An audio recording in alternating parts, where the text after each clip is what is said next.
very good kid. He fought this dude, Peyton Talbot, and I'd never seen this guy fight before. This kid is a motherfucker, dude. He's so good. He's 25 years old. He's fought like once, I think, in the UFC and once in the Contender Series. And this is my first time watching him. And I was like, Jesus Christ, man. He's so fucking now good. they're doing this since they're 12. Mm-hmm. Now they're doing this since they're 12, Yeah. and they're dedicated to MMA. There's MMA classes. See if you can find that knockout.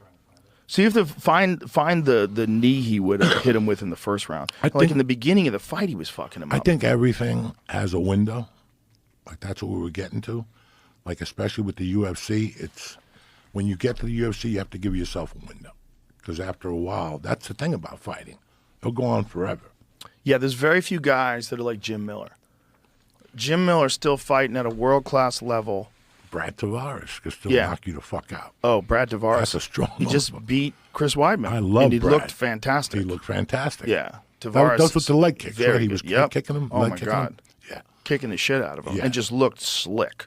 Looked very good. I mean, very these guys, good with his stand-up. But now you got these guys. Remember, these guys got into it in 18 when they got out of college. They were wrestlers. These kids, you're Brad putting is young, man. That's the thing you got to realize about Brad. Brad was thrown to the lion's den when he was like in his early 20s. I think Brad Tavares. Oh, I think he's only 33. Yeah, he's a kid. He's been around forever. He fought Yoel back in the day. Yeah, he's fought a lot of fucking people, A lot of people, man. Yeah. So those guys come one in a dozen. Mm-hmm. You know, longevity. Right. You know. Yeah, but Jim Miller's the most extreme example of it. He fought in UFC 100, fought UFC 200, and he's going to fight in UFC 300.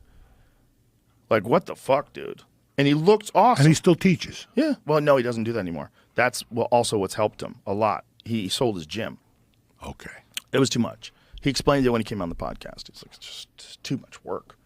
You're dealing with so many different things. And so now that he could just like concentrate on just his camps and get ready, it's like, it's much better. He probably still teaches some classes. I think he enjoys teaching. I think running the gym was the real problem. It's a lot of work, man. I think I'm correct. A lot of come and go in jiu-jitsu. Yeah. A lot of come and go, also, man. you're dealing with personality issues, and if you run a business, you have to deal with people that are arguing with other people there, and you're like, oh God. And then this guy might be stealing money, or this guy might be doing something he's not supposed to be doing. He said he was doing this, but he's doing that. He's trying to cut corners, and like, fuck. And you have to deal with this and that and that. In the and business, this. you have to be there. And these martial artists that open up these schools and open up like a chain of them, and they're never at one of them, you never know what's going on. You never know. Yeah, you'd have to really trust the people that are running that school for you. They'd have to be like really well trained and a part of your family. You know, you could pull it off. Like the Machados have done that. Machados have had various Machado satellite schools that are owned by Jean-Jacques black belts, and they're always great.